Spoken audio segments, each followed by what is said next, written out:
I'm going to just give it a couple minutes to let everybody come in and just say hi. Just kind of like a chat. You know, one of those chats on board type videos today. I'm drinking decaf coffee. I'm so happy to have that back in my life. I really missed it. I was never a tea person. It was always coffee. So I went on Amazon and found some caramel macchiato decaf. Love it. Love it. I'm so happy because caffeine gives me anxiety. It just kind of throws my body out. So I feel kind of fidgety right now. If you want to comment and let me know who's here, that would be awesome. We're having a friend, we have a friend that is here from out of town, which is super, super nice. He's just like the best person, you know, to have around. So it's been really nice. I still need my time to just relax and not going through this. You have to have your time. So that's the thing that I kind of just been trying to focus on, is just when I need to walk away, when I need to lay down, I do. And that's kind of what I'm trying to do, is just take care of myself. How are you guys doing today?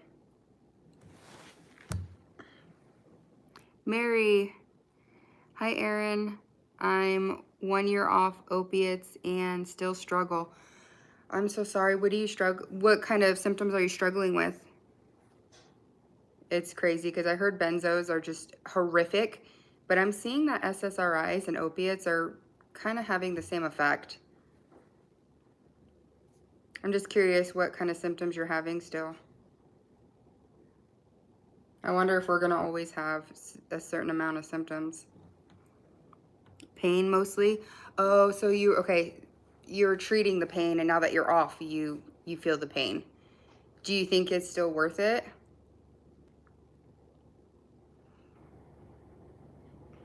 Yes. Well, that's awesome. I hope that there's something else they can give you. I just wish that there was more medication that wasn't addicting. I just wish there was more to choose from that's not addicting than everything that is addicting. Mary, opiates were destroying you? Yeah. I think all of this medication long term, it does eventually start to destroy your body and your mind. I don't think any of this medicine was meant to be, you know, to take all the time, which sucks if you're in pain. If you're in pain and you take it to be out of pain, but then you have to deal with those consequences. I'm so sorry you're going through that. Luckily, I only had postpartum depression and anxiety. So without being pregnant or delivering, I'm okay. I don't have any anxiety or depression. Usually, I've only had the postpartum with the 3 babies I've had. So if I can't have any more kids. I made sure of that, tied my tubes, because I don't think I'd make it out a 4th time. Mary, opiates were making the pain worse. Interesting. I mean, I guess I guess I can understand that, because with benzos, it can make your symptoms worse. It can make, the medication could actually make things worse. SSRIs, sometimes it can make your insomnia worse, or, make you even more depressed. So I definitely have heard that. Once you build tolerance to them, I know. It's hard because you have to be on them long enough for them to work, especially like sleep aids or something. And once you have been on it long enough, and then you build up a tolerance. It's crazy. But I know some people that really, really struggle with pain. They need the harder stuff, because, ibuprofen and Motrin and all that don't work well. Man, I'm sorry. I hope you get stronger and stronger, and I hope that you find something else that works. I feel like this community is amazing. Like, we can offer each other advice and then go to our doctors and say, you know, what do you think of this? Or how do you think this will work?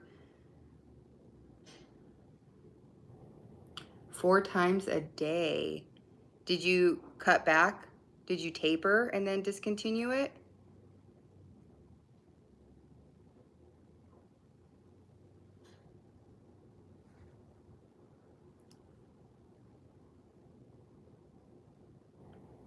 You just cold turkeyed it?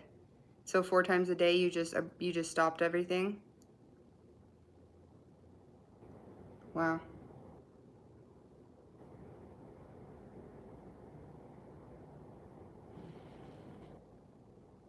Oh, you could not taper. Okay. Yeah. I feel like tapering for me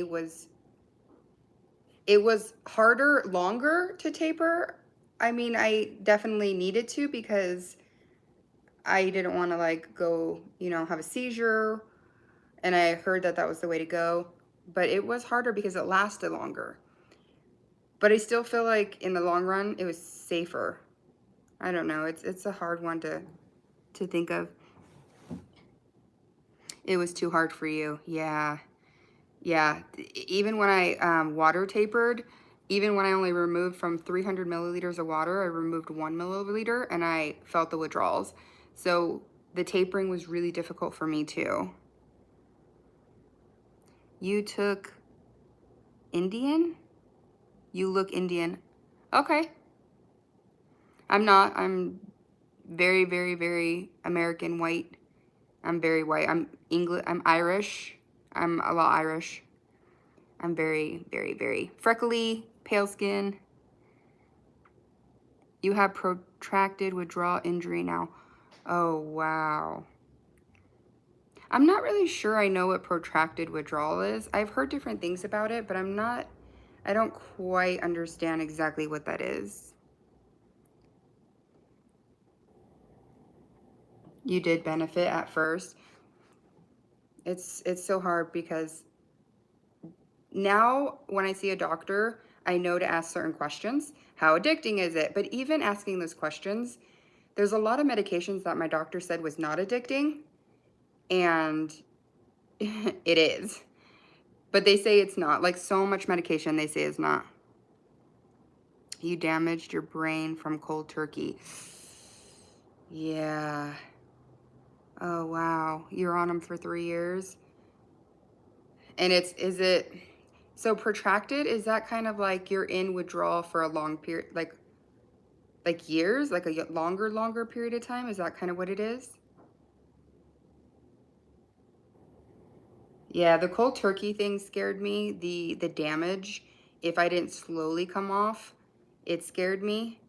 I did come off of the 2 milligrams of Valium at the very end. I came off abruptly because of the rehab place. It just worked out that way. You're getting better. Oh, I hope you are. I really hope this is a nightmare for people going through it. The first 6 months was really bad. Yeah. Yeah. Hello, Tara. How are you today? I definitely feel like the tapering is really, really hard, but the reason I stuck with it is because I was afraid and I didn't want any long-term effects. Mary, it's horrible. Yeah. Withdrawing is it's one of the worst things. And I've been through postpartum depression and anxiety where I was like hospitalized.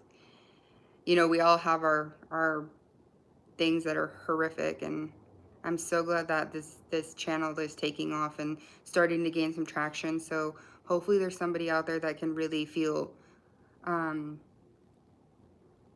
feel good about continuing to taper, not feel so scared. You're doing okay, Tara? I'm so glad. I'm so glad you're doing okay. Are you able to get up, or are you still pretty much in bed? I'm thinking of you a lot. One day at a time, Mary. Yeah, one day at a time. Absolutely. It gets really overwhelming if you think too far out. Protracted withdrawal is anything after 18 months. Ooh. Oh, I'm so sorry, you guys. I'm so sorry for anybody who has that. Really? Wow. Yeah, that is a rough one.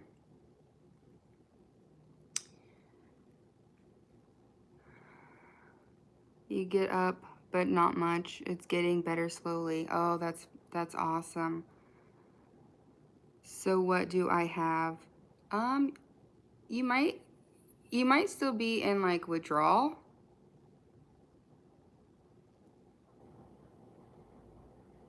To be like that all the time. Hmm.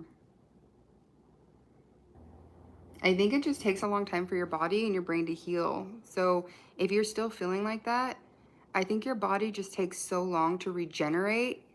And, you know, like your skin, it takes 28 days for your skin to regenerate. I think your brain is definitely so much longer.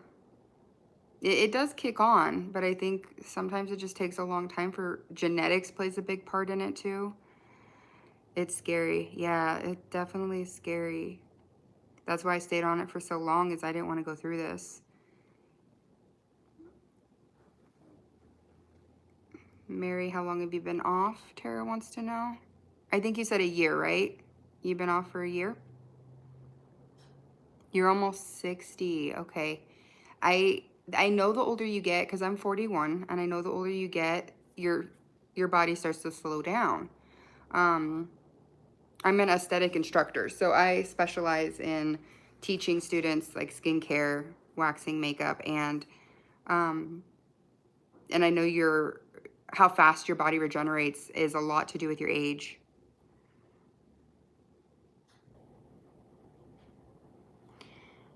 Yeah, I think the older you are, the harder it is. That's why I see a lot of people who are in their 70s and they're like, I'm not even going to try to get off this. It's just going to be too hard.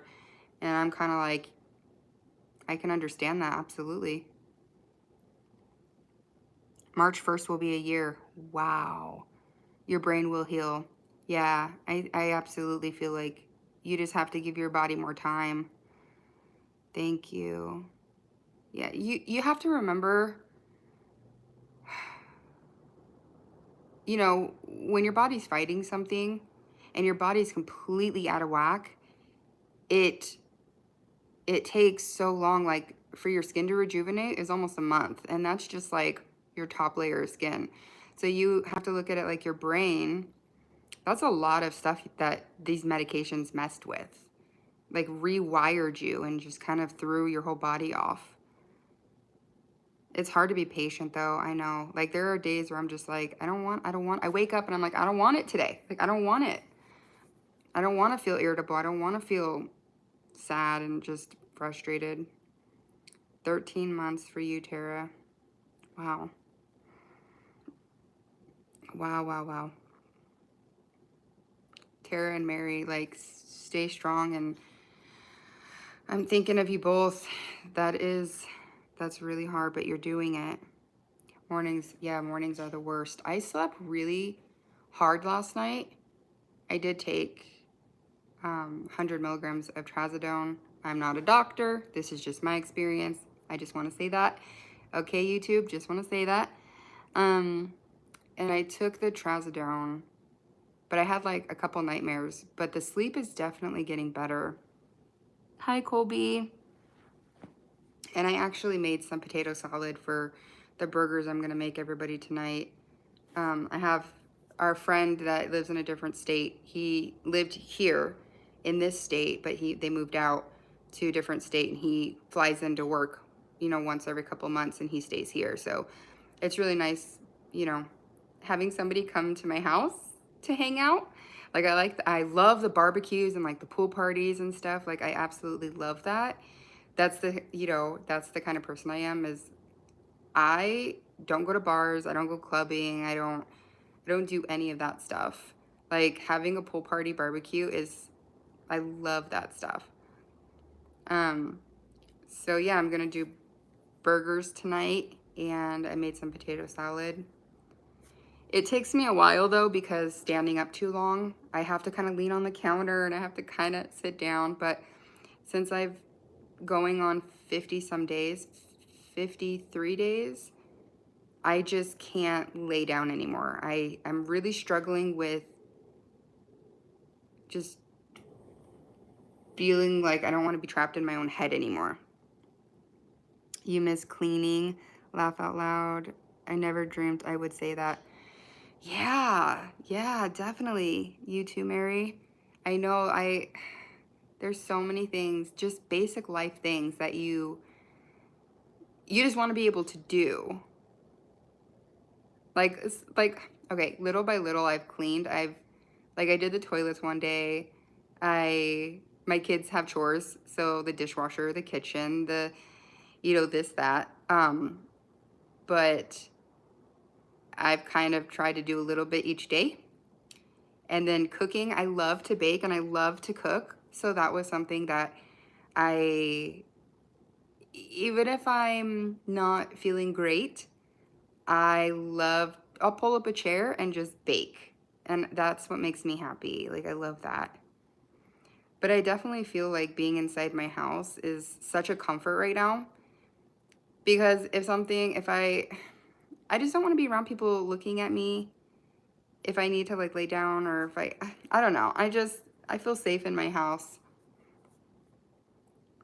Where if you're outside and there's just too many people. And I am not a recluse. I've never been like that, but I am right now. It will all come back. Guess we are putting in the time out. Laugh out loud. Yeah, we're being put in time out. I think we just have to pick things that we absolutely love doing and just, like I want to start painting again. I'm not good at it at all. Like, my daughter's the artist, but like I really, really love doing things with her, like YouTube videos of like a step-by-step on how to paint, where you can sit there and you can just paint, but at least you're doing something and you're not, because during this process, you have to try to stay positive. It's so hard, but you have to try to stay positive. Your home is a safe zone too. Yeah. You just feel comfortable and everything you need is right there. Yes. Paint. I love painting. We should do like a paint thing in one of these videos and follow like one of the YouTube videos where they tell you how to do it and then you just follow it. That could be really fun. I feel like laying down and kind of being stuck in your own head. You feel all the pain, you feel all the sadness, you feel all the frustration. At the beginning, there's nothing you could do. That's what you have to do. But as you start getting a little bit better, Bob Ross, oh, thank you. I'll have to look him up. As you start to get better, you're sick of laying there. You want to find stuff to do in my house. I have to do certain things a day by, I have to run certain errands, pick up the dry cleaning today, go to my dermatologist. I'm doing a trial. I'm doing a trial for my hidradenitis suppurativa. So once a month I have to go in and get shots. And then pick up dry cleaning. I order my groceries in. I have Walmart and Instacart. So I order my groceries in. I hate going to the store. I hated going to the store before this whole situation. Like, it's just not fun. It's miserable. I hate it. I absolutely hate it. So I have my groceries come. Yes, Instacart. Yeah, I use Costco a lot and Walmart. It's pretty awesome. Yeah, I don't think I've ever found somebody that like liked it, but like my mother-in-law was here and she said, I need to get this. And I'm like, I'll order it. And by the time she was done doing what she was doing, it came to the door and she's like, oh my goodness. But she's also the type of person that likes to pick out her meat and her veggies and her fruit. So she'll still go to the store and I'm like, you're crazy. Walmart and Costco for you too. Yeah, it's awesome. I love Costco. You could order 3 things and leave with $100, but Their meat is so much better. My Butcher Block is the first, and then Costco is the second. But I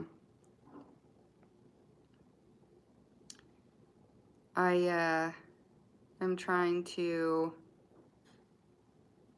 The school that I was working at closed, and then I haven't got a call from the funeral home, so I'm just kind of like trying to figure out the whole job thing and what I'm gonna do now, and trying to figure all that out because I don't feel good enough to like be applying to jobs,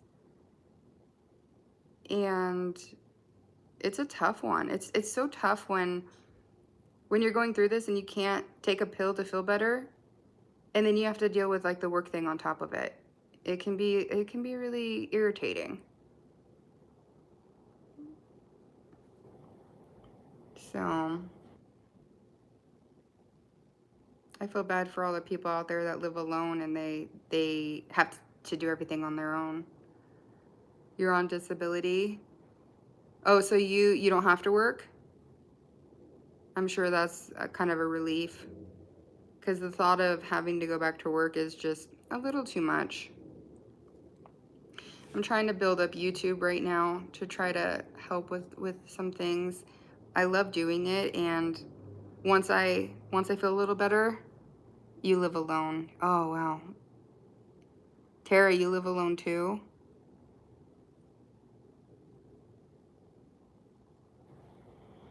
Um no. Okay. Yeah, I thought your husband was taking care of you. Alright. You get SSDI and your pension. Oh, that's good. You're on disability, Tara. Yeah.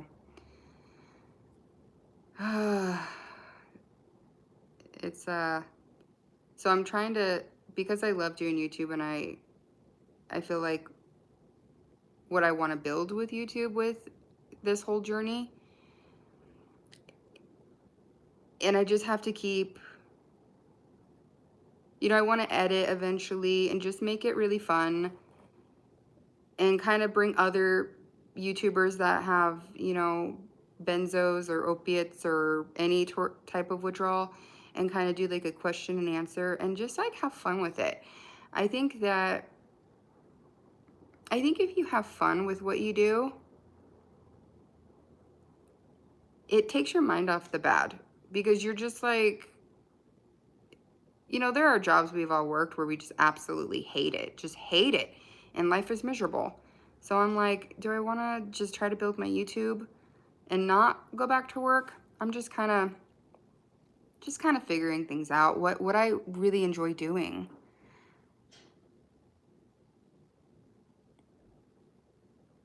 You should have never worked like this. You could have never worked like, oh yeah. But sometimes I miss working. Do you? I don't. You miss working. I don't miss working at all. I miss having the benefits of it for sure, but I don't miss working. I taught at some aesthetic schools, and then I did makeup in the funeral. I haven't been called in a while, but I do makeup in the funeral home, which it's actually really fun. I really like it. The initial like shock, every time I walk in there though, the initial shock takes a couple minutes to get over, but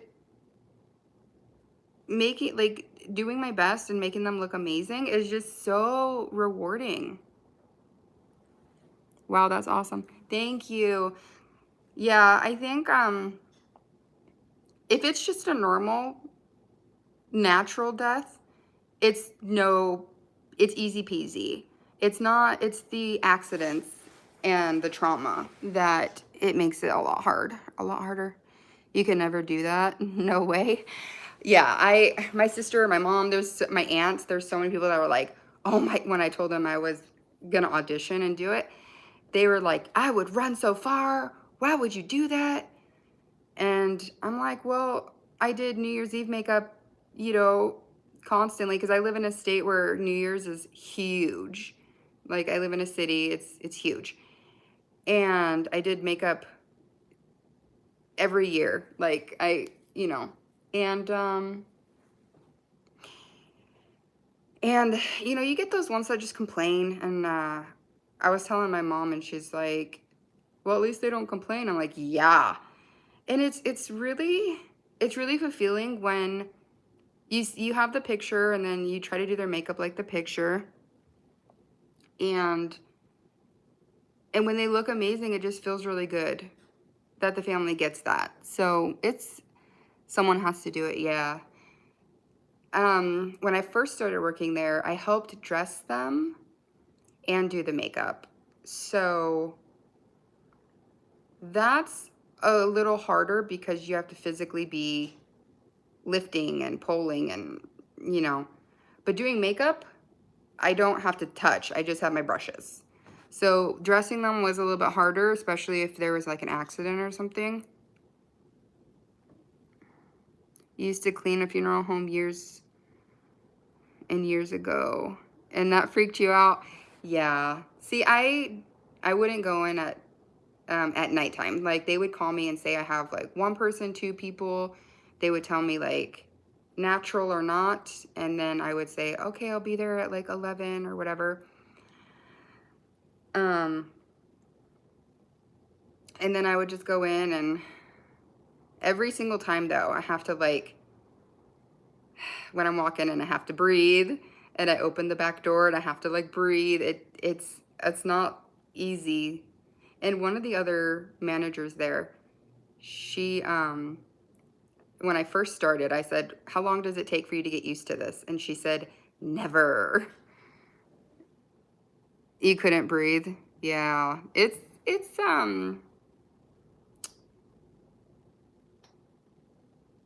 it's crazy, but after a while, like, I had an accident victim, and I had to do a lot of like reconstructive. And after a while, you just are paying attention so much to cover the bruises and like reconstruct. So like you lose track of like what you're doing because you're in such a deep, you're so focused, and it's pretty cool. The energy was off, creepy. Yeah, yeah. It's so different. But another thing, like, I've worked at like med spas, and I've worked at um you know, everywhere. Schools. I've taught at schools. I've done makeup for all doctors' offices, med spas, day spas. So like, I kind of wanted just to like have something to jot down on my resume. Hey, I did this too. So we'll see if they call me again. It was kind of sporadic anyway, so. But doing the makeup is not as hard as dressing them. Dressing them was a lot more, I was in contact with them a lot more, so.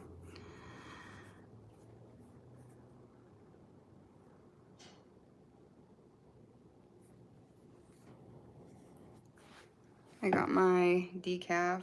I'm so happy I can drink decaf again.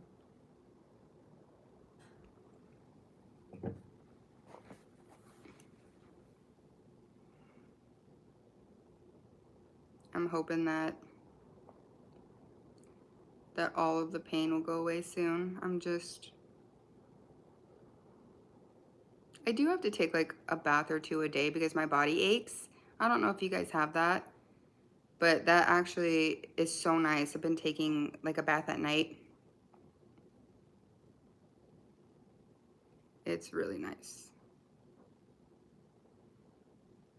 And I'm getting over the cold too, which I think I'm mostly over it, which is really nice, but it definitely made my symptoms peak.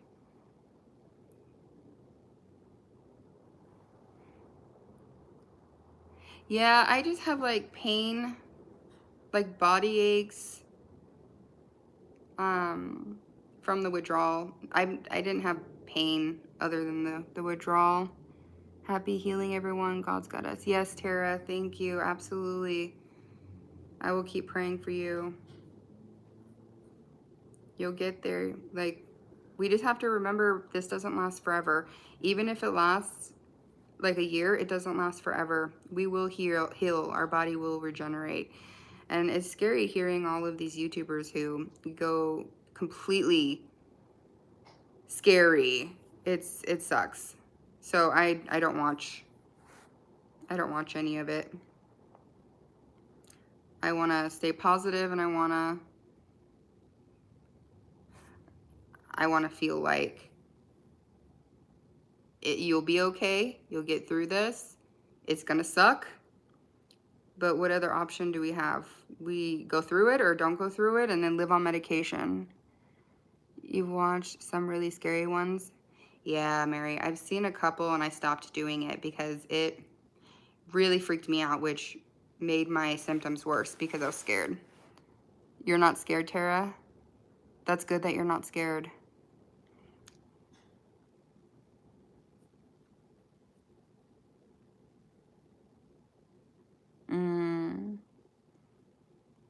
Oh my God, real bad. Yeah, some people that are severely in it, they document it, and it's horrific. So I'm trying to stay in my little bubble here and try to be positive and try to be helpful and give encouragement and just, talk to you guys and try to help myself feel okay too. It can be a bit much. Day in, day out, you can't leave it. You can't just escape it. I hear benzos are the absolute worst, but I have seen people on opiates and SSRIs that are dealing with really, really horrific withdrawals. So that kind of like, I wonder. You can no way video surf. Not for you. Yeah, I couldn't video surf. I can probably watch some stuff once I feel like good again, because I'm not terrified of like, am I gonna get that? Is that gonna happen to me? Oh my God, that's horrific. So once I'm completely over it, JR, you're getting 100 times worse. Man, I'm scared now. You watch podcasts with Dr. Joseph? I probably spelled his name wrong. JR, is it possible that you reinstate a small dose and then maybe taper off that?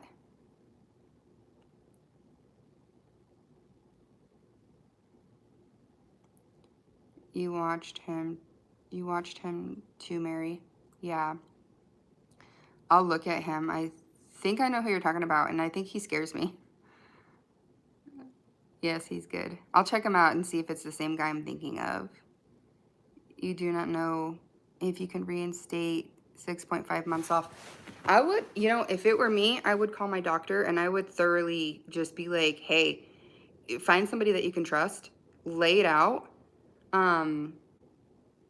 It sucks because when you're going through this, you can't go to the ER, you can't go to, hopefully you can find somebody that you can trust. JR, worse how?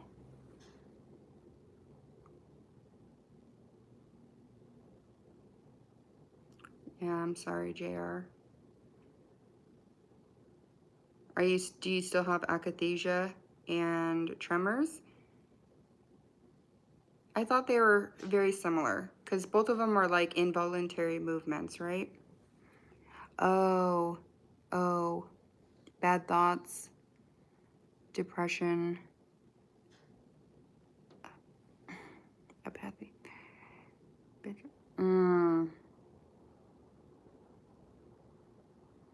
There's got to be, when I started going through it, they put me on an SSRI to help with like the mood, the anxiety, what would happen when coming off. I don't know if that's an option for you, but I would, at this point, you're having those thoughts and everything's looking really bad. I would, if it were me, and I have done this in the past, I would go to the ER.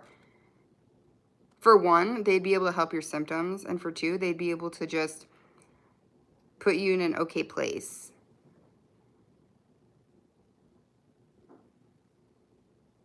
I don't think you can. You can try.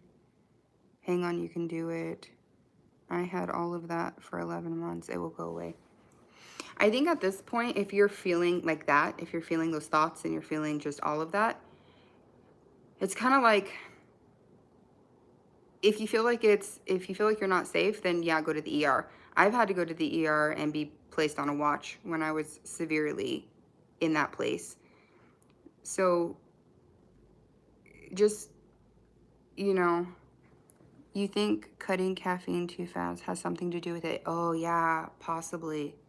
Possibly. Maybe cut down and don't get rid of it altogether yet. I can't have caffeine. If I have caffeine, my symptoms are worse. So I started drinking decaf because I drank nothing for a long time because the symptoms were so much worse with the caffeine. But man, I don't think my brain can handle caffeine withdrawal and benzo withdrawal at the same time. Yeah, I don't think so. But, maybe cut it down, see how your body reacts to that. Drink a cup and just see what happens. Yeah, I think that's a good idea. You love your caffeine, Mary? I love caffeine, but I think it definitely, when I would drink a cup of coffee with caffeine, I could feel it. I felt the anxiety. I felt it. And then I wouldn't drink caffeine for a couple weeks, and then I would try a cup of coffee, and I felt it. I felt it. So I started drinking decaf because the caffeine really, really affected my benzo symptoms. If it did with you guys too, let me know. You started drinking Greek yogurt drinks? Yeah. You switched to decaf. Yeah, I had to do that too. And caffeine never ever, I could drink Dr. Pepper, 2 cups of coffee, a Venti, Starbucks. Caffeine never affected me until the withdrawal. And then during the withdrawal, it really affected me. Coffee makes me shake. Yeah. Try decaf. Decaf, I don't feel anything. I don't feel anything. It's just the caffeine. So I had to cut out all the caffeine. So like Dr. Pepper, coffee, tea, all that. Anything with caffeine. You're trying to come off Xanax? How much Xanax are you on?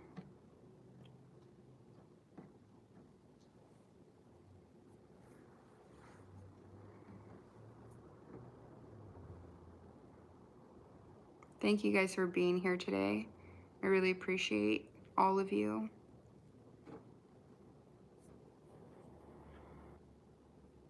You drink a Coke, and oh my, thought I was going to have to run away. Yeah. Isn't that crazy that caffeine can do this to you when you were... My dryer's done. Isn't it crazy that caffeine can do this? And it's like, it's got to be directly related to the withdrawal because, like I said, I drank caffeine my whole life. And it's just now that I can't. 4 footballs a day? I don't know what 4 footballs a day is. I have read about a mushroom called Amenta for benzo withdrawal. Wow. I haven't heard of that. Are you going to try it? Hi, Anderson. We have the same last name. Hi, Mary. Yes, JR. I take the gummies. Wow.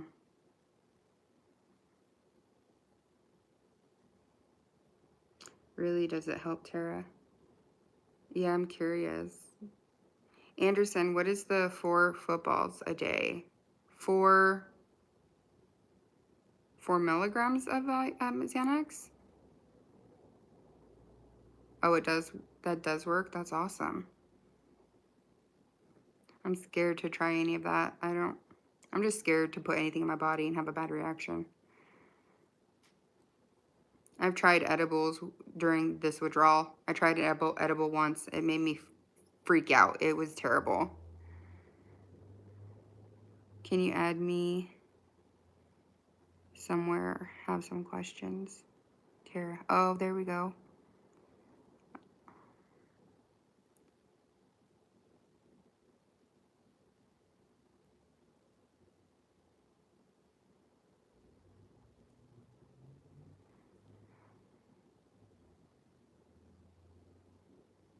You're the same way, very scared. I'm doing okay. From hour to hour is different, but I'm just trying to not focus so much, like get stuck in my head. I feel like that makes it so much worse. Thank you, JR. I have to take beta blockers. Do you have a Facebook? I do have a Facebook. 4 bars a day. Okay, I'll get back to that. I do have a Facebook. I can put it in the description. So yeah, I'm doing okay. I pick the best time of the day that I feel like decent and try to record these.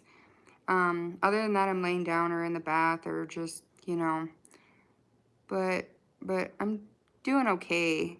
The symptoms are fading, which I'm so thankful for, but yeah, I'm just taking it easy on myself. Thank you for asking, you guys. Mary, or hold on. 4 bars. Is that equivalent to 4 milligrams of Xanax? Correct me if I'm wrong, but are bars like street drugs? Because I haven't heard of bars for like a prescribed Xanax. I could be very wrong, but I've heard people talk about bars and they get it on the street. So maybe somebody could, you know, enlighten me. How many milligrams is a bar? Thank you, Mary. Yeah, I'm glad I'm not the only one that doesn't know that. JR, do you have Facebook? Yeah, if you have a Facebook, you guys, I would love to add you guys too. Aaron, do you get akathisia? I don't. I didn't get it. I got tremors, which I thought were similar, but I had tremors at the beginning. No prescriptions. Oh. Bars are 2 milligrams.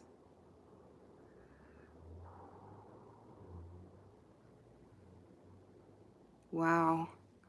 So you're trying to come off of 8 milligrams of Xanax? Someone gave me one once. It put me on my ass. And you only took half. Whew. That's crazy.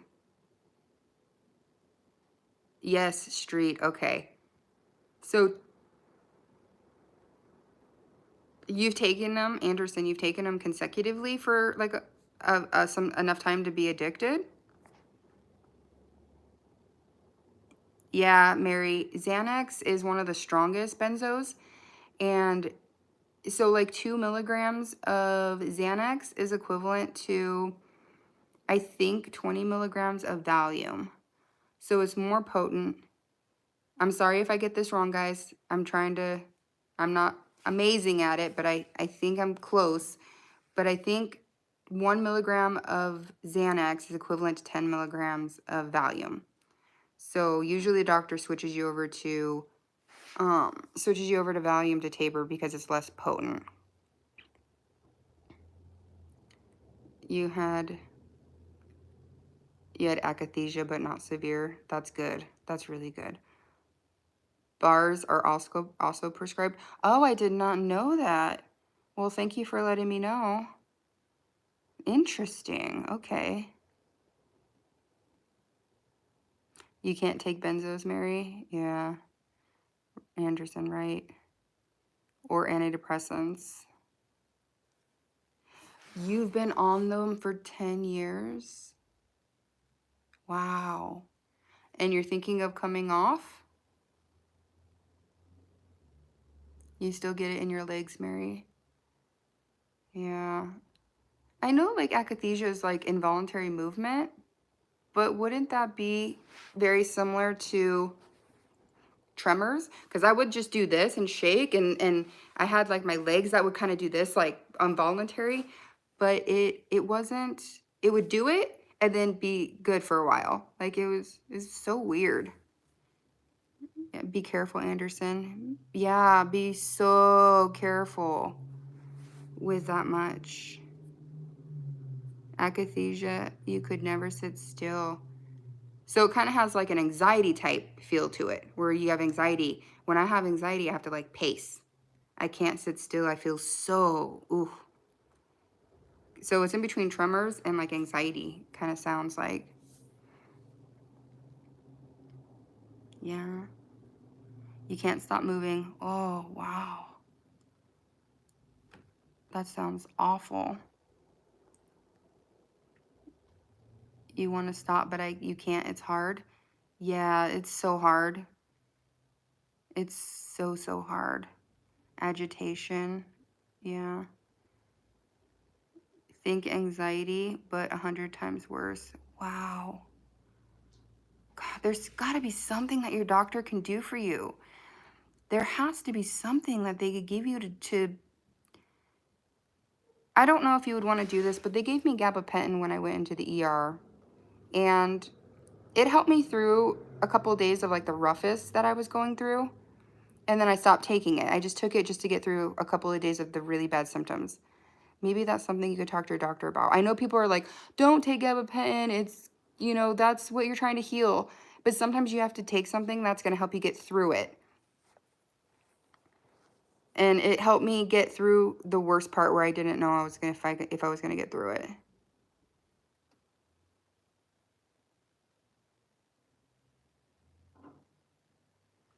It's a feeling like you're going to blow up if you don't move. Oh, wow. Wow. How do you sleep if you have that? But it got much better. Okay, good. Klonopin is the strongest benzo. Then Xanax. Okay. I thought Xanax was the strongest. Okay. Interesting. I was on clozapam for a long time when they switched me over to Valium. So I thought Xanax to me felt harder, but that's interesting. Did you read? Actually, I watched a lot of movies. I'm not the most fluent reader. I can read fine, but I'm too focused on getting the words correct to actually be able to pay attention to the book. That had to be the worst for you, is the akathisia. Oh, akathisia is hard to treat. Are you sleeping? And like, how are you eating and sleeping and, on YouTube? How do you manage with that? I'm just really curious. You take gabapentin, Mary? Yeah, it can help. 300 milligrams once a day. Yeah. My name is Erin. Thank you. Yeah, my name is Erin. Um, okay, thank you. Anderson, if you do decide to taper, just work with your doctor very, very close. And I would say talk to him about switching over to Valium. Those pills are less potent, so if you look up the Ashton manual, it goes into detail why they switch people over to the Valium. Maybe that'll help you, but you and your doctor can kind of formulate like a plan, hopefully. I used to just rock in a fetal position. Oh, wow, Mary. Wow.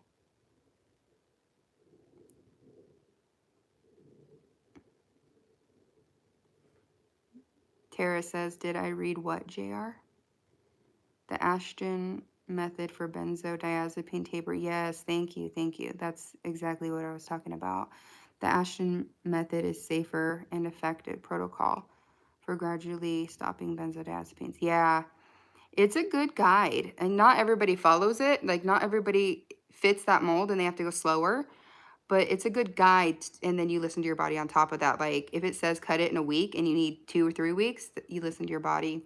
But it's good to have that they switch it to the diazepine.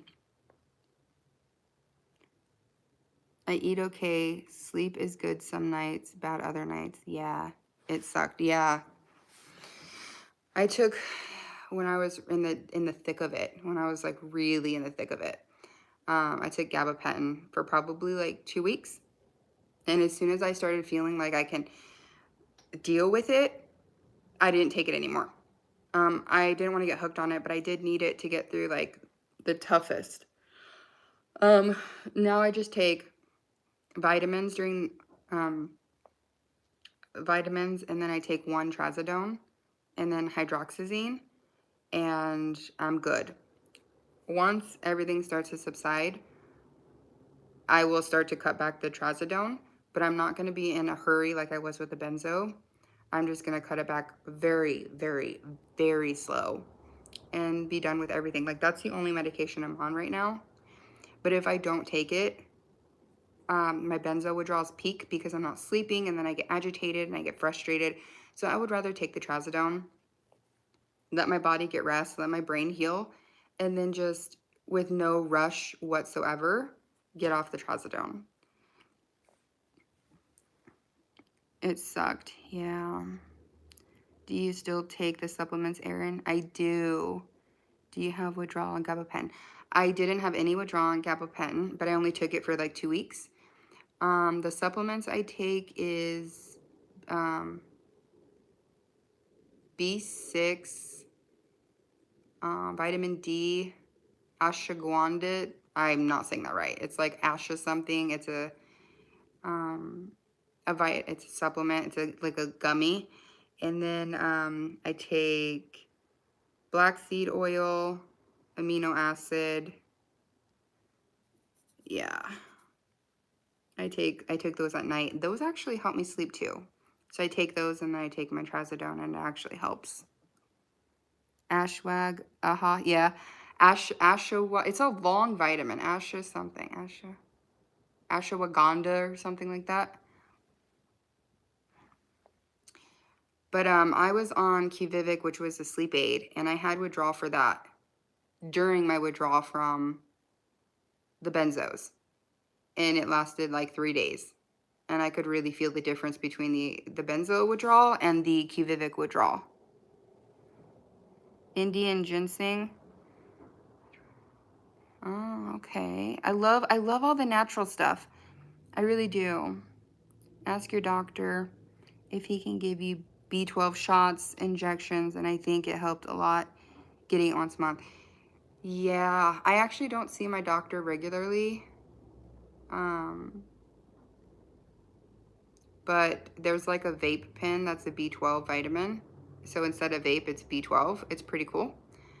But right now I know that the B12 shots are like ideal, but right now I think I can do like a B12 vitamin. And I'm trying to get out in my backyard and just sit out in my backyard and get some sun. Doctors are too quick to prescribe benzos without warning people of the high risk and addiction. My son wanted so badly to titrate off, but the withdrawals were horrible. Thank you, Carrie. How much is your son on, and what kind of benzo is he on? How is your son now? Yeah, I'm curious. Yeah, I made a video on that. Like, they can put you on all this medication, but as soon as you want to get off, they don't know how to titrate. They don't know how to taper. Just cut it in half and be done. You know, I would want some doctors to be specifically trained in withdrawal and be able to walk you back. They can prescribe it. Why can't they get you off? And then when you say you have XYZ symptom, they say, oh, it's not related to the medication. So it's beyond frustrating.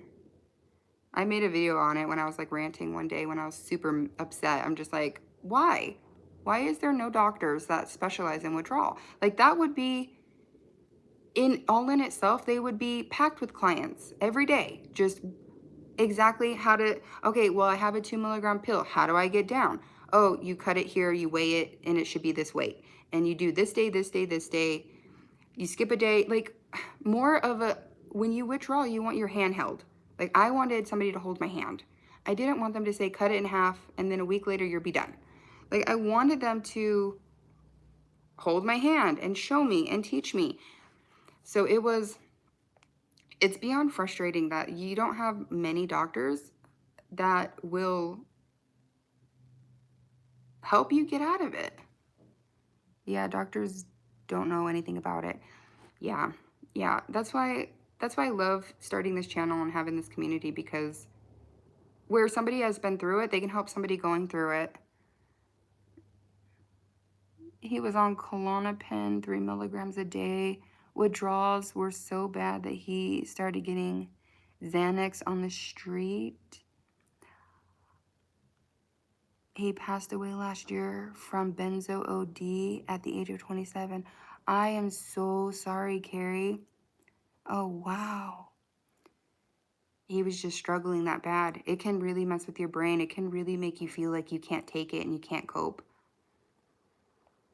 Oh, wow.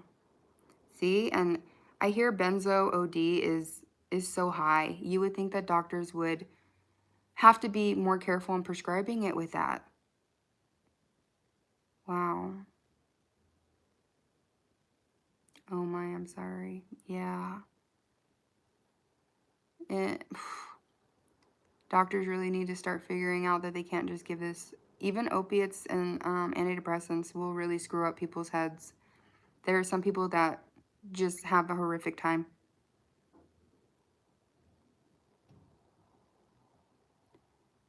Wow.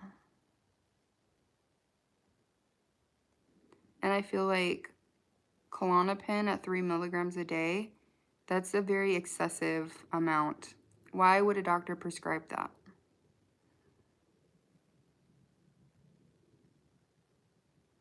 After he started taking them at 18, he totally became a different person. I truly believe it damaged his brain. Yeah, it definitely numbs you out. It makes you feel, it makes you a different person. And I didn't realize I was a different person until my family started pointing stuff out. And I realized it was the medication doing it. I was feeling so different. I was feeling so disconnected and not like myself at all. But once you're on it, once you're addicted, it's so horrific to get off. At 18, they put him on that. That's insane. That's insane. So many people are destroying their lives from this poison. Yep, they are, absolutely. Because it's too much trouble. They have lots of other easier patients. It's their duty to get you off, right? You would think that they would have to do it. And then you tell them you're having certain side effects, withdrawal, and they say, that's not from that. That can't happen. That's my biggest thing is, I'm having this. No, that's not from that. That can't do that to you. Yep, me too. I was insane sometimes. You really feel like you're insane. Carrie, your goal now is to get the message out about this poison. We're losing too many young people. Yeah. Oh, that breaks my heart. I'm so, so sorry. I would say like the second week that I was withdrawing, I did have to be admitted into the hospital because the withdrawal, the thoughts going through my head were insane. And I think you just feel like it's never going to be okay again. And that's a thought that you have that makes it horrible.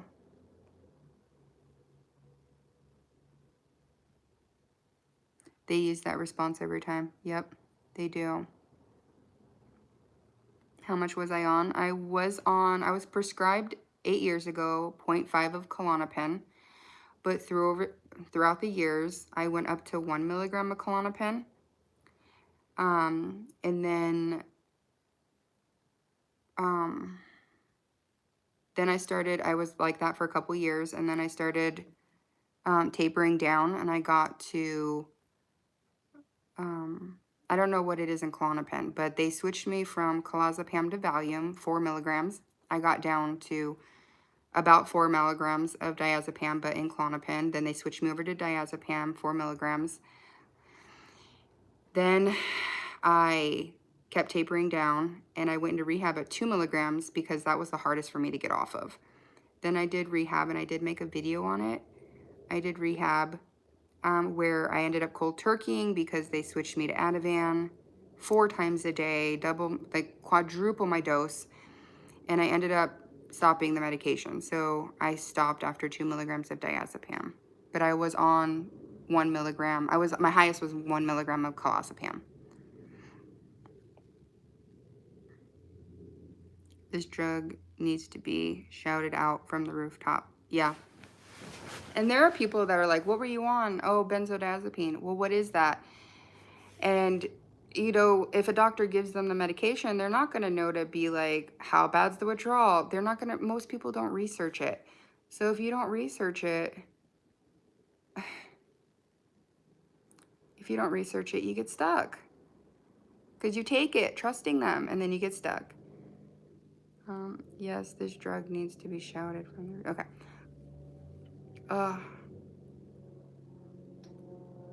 Well, I hope, JR, I hope you can find some comfort, even just like some relief for a little while. Let us know. I've been thinking about you. I think about a lot of you often, honestly. Just in my head, I wonder how you're doing today.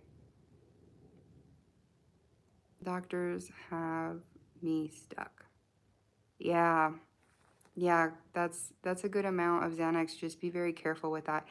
What you could do, and I'm trying not to offer medical advice. I'm not a doctor, but take one of your Xanax, change that to Valium, keep your Xanax, do those days, you know, and then the diazepam, cut that down. And then once you're done with that, take another Xanax, switch it over to diazepam. Take your Xanax, and then, like if it's 3 times a day, take 2 Xanax and then 1 diazepam and cut that down.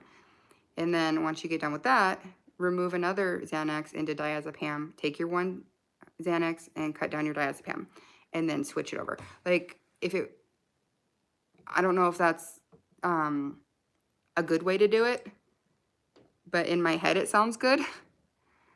But that way, I mean, that's a lot of medication. Be very careful, but it's something to talk to your doctor about how to get you off safely. You lost virtually everything, like many other patients. Bedridden, sue them all. Bedridden, yeah. I have a couple people in here that is mostly in their beds due to the stuff. Due to this stuff. JR, thank you. Absolutely. I really think about you guys often, and you know, doctors are not there for us, so we'll be there for each other. And we're in our house, we're in our bed, we're, you know, not seeing many people, so it's nice to have you guys. You'll be praying for all of you who are working on getting off of benzos. I have strong faith in Jesus Christ. He is our ultimate healer. Amen. I believe absolutely Jesus Christ has us, and he will not forsake us. And, you know, these are our trials, and we're going through this. And I will pray for all of you guys, for sure. Yeah. I've been reading my Bible, trying to, like, focus. You know, you got to do anything that you got to do to be okay. I actually have it right here. It was my dad's Bible when I was a little girl. It was my dad's Bible when I was a little girl. So, he wrote me a message in it. He wrote me a message in it when he gave it to me. It was like the sweetest thing ever. And he had like highlighted a bunch of different areas of it. It was really sweet. So I have it over here so that when I'm feeling, you know, down and depressed, I can have it right here, and I just kind of try to get answers and feel comfort. And if you're not spiritual and you think different, do whatever makes you feel at peace. Do whatever you need to do to feel okay.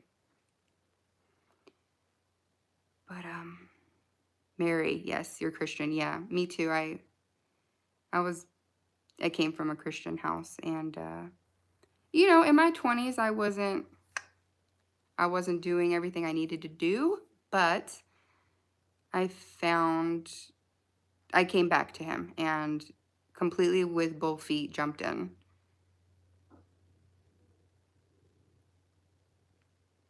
Especially with the stuff going on in the world. The stuff going on in the world is just insane. And if you follow the Bible, like, I'm hooked on Revelations. You know, it's pretty cool. It's pretty cool. I am hooked on Revelations. It's pretty cool. He gets us, yeah. Yeah. This world is insane right now. And I trying to get off of Xanax past 3 weeks, but withdrawal was rough, so you went back on it. How much Xanax were you on, Scott? How much Xanax are you on? The Lord is the only reason we are all here. Yeah, I agree, Tara. That's what keeps me going, for sure. For sure.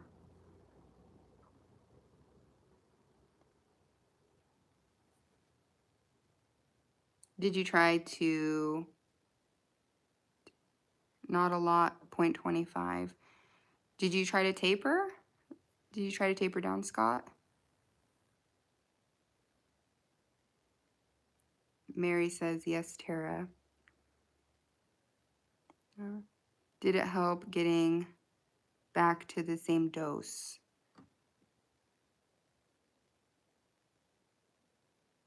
But it has been 10 years.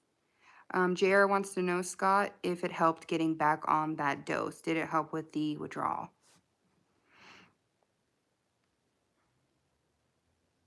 You did one every other day.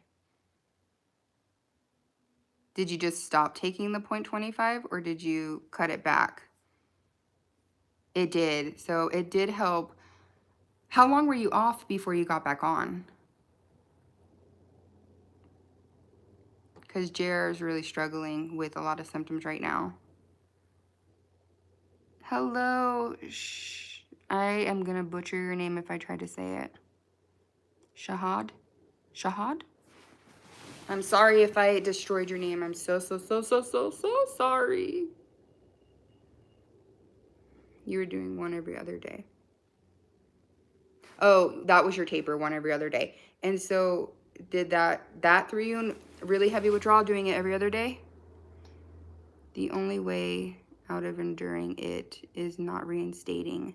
However horrible, it will eventually slowly improve. JR, I can't believe how bad I got after only 15 days of benzos. Right. Yeah, the fact that you're on for 15 days, I kind of feel like you were addicted, like your brain was addicted to the benzo, JR. And then after you stopped taking it, even though it was only 15 days, you had been over that. You had been enough, that was enough for your body to be addicted to it. And so by stopping it, you were pretty much in like cold turkey. Your body felt like it was in cold turkey. But that's insane for 15 days. Yeah, only for 15 days. Yeah. That is crazy. Yes, I only took it for 15 days and Zopiclone for 5 days. 1 milligram of Klonopin. Yeah, so 1 milligram of Klonopin for 15 days kind of sounds like your brain was addicted to it. So when you stopped the 1 milligram, you went into cold turkey. So maybe you should have tapered the 1 milligram. I guess I'm stuck on it.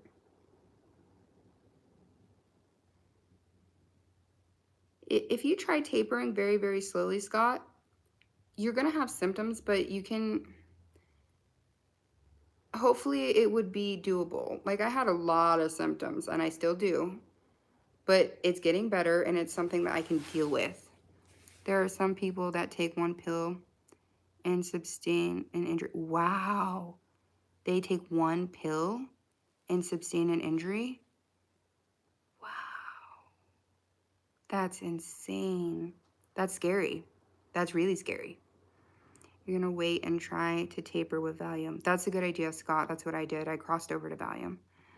Zypoclone also affects GABA A like benzo. Oh, another type of benzo. That's awesome that they gave you that. I'm showing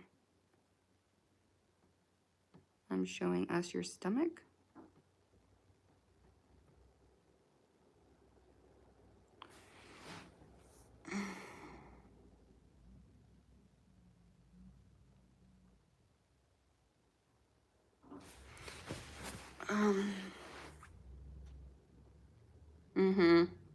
I know.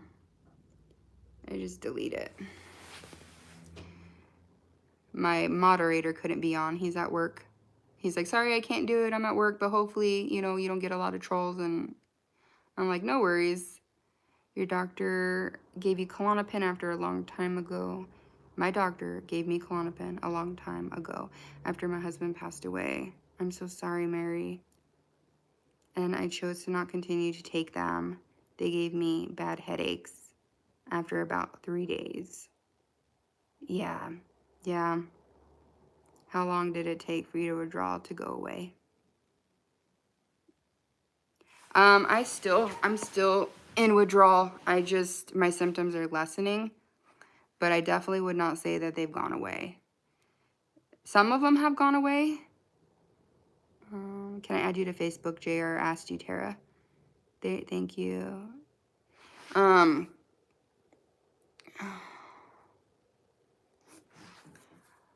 They haven't all gone away. I think like the tremors are better. The chills are better. I'm still getting night sweats. I'm still dizzy. I still have low energy. My appetite is a hit or miss. I still don't want to go outside. Like scared. Heartburn, indigestion. My body aches. So I still have quite a bit of symptoms. They're just less intense as they were. Oh, that's so sweet. Tara said, JR, absolutely, you can. Like all the symptoms are a lot less. So that's like amazing. I'll take it. I'll take it if it's just less. Because now I can at least cook dinner if I need to or run an errand if I need to. Things are like doable. But I still have a lot of withdrawal. I just pick the time that I'm like, I like drop off my son, come back, take a bath, lay down, and then get on YouTube. So when I'm here, it's when I've been resting and then I sit up and do YouTube and then lay back down. But I just kind of need this in my life because I feel so lonely with my husband being gone and my kids being at school. Like, I feel lonely, and if I'm by myself, I get stuck in my head. So by having you guys here, it just really, really helps. Absolutely, you can. John James.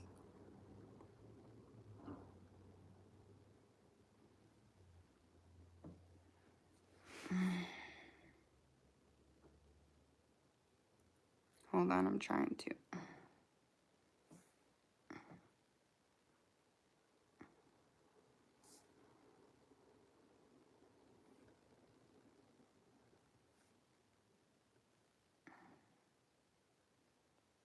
All right, I'm trying to moderate my own stuff.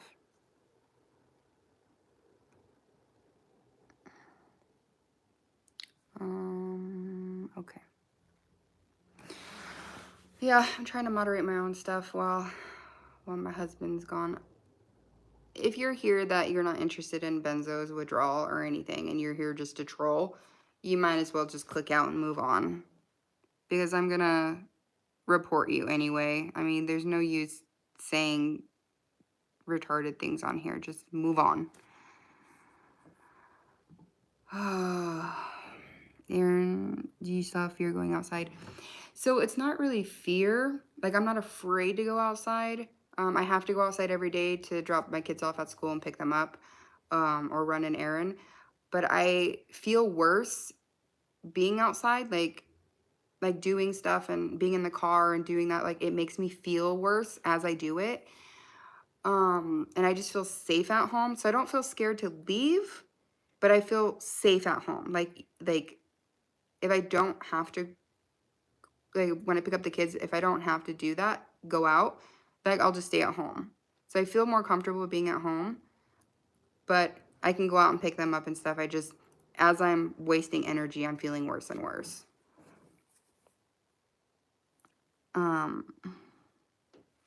And you know, at home you can eat, you can sleep, you can do things that you need to do for you. And when you're out, it's just like my daughter will get in the car and I'm like, I feel like I'm gonna pass out, but I gotta drive now. So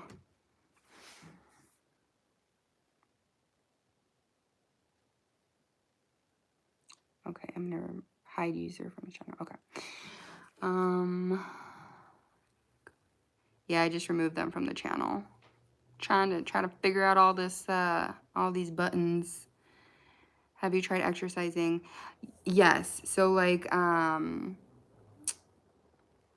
walking around, going outside and just kind of walking around, just like in front. Like I live on a cul-de-sac, so just like in my backyard, just going out and walking around and laying in the sun kind of has been helping. I haven't done too much exercise. I want to get better and better at exercise. Like I have a weight thing upstairs. I have like an area I have a rower and I have like a big weight thing. If you see my lives from up in my room, you can see like behind me is this like multi-leg thing and arm thing. Like the whole it's like 4 areas where it's like weights and lifting and stuff.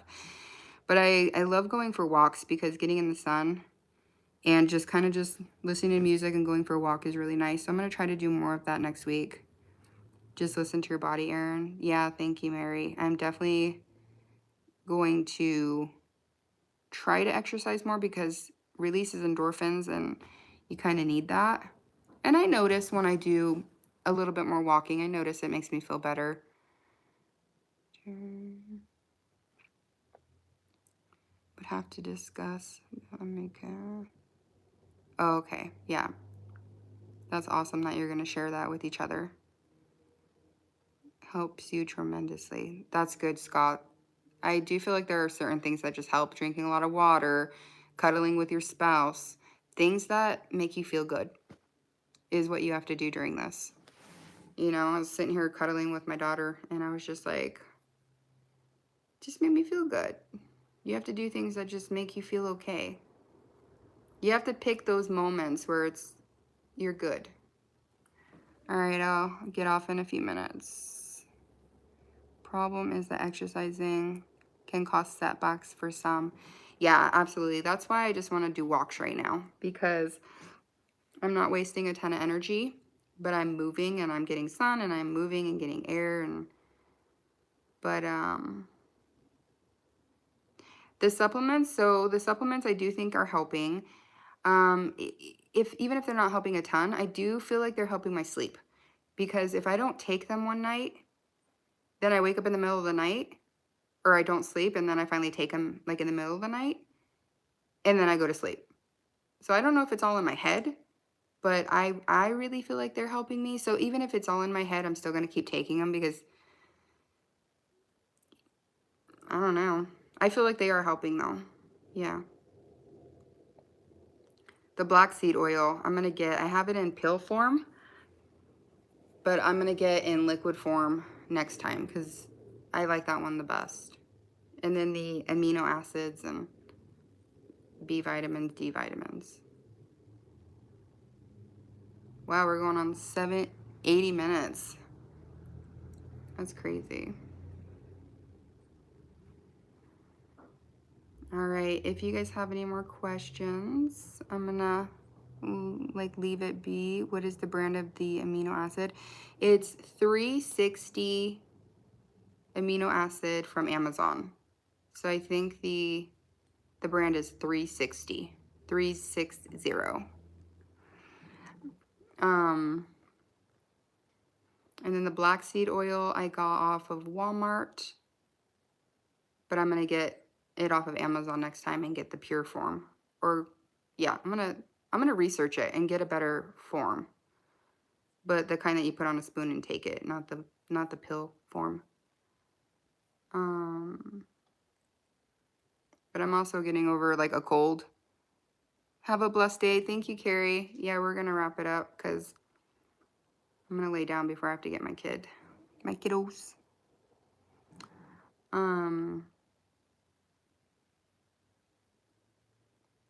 Yeah, I do feel like vitamins are really good. Thank you, JR. All right, guys, I'm gonna go ahead and leave it there. Thank you all for joining me today. Bye, Mary. Thank you all for joining me today, and I'm gonna keep doing them probably around noon, maybe one at 5, but mostly around noon. So I will see you guys next time. Thanks. Bye.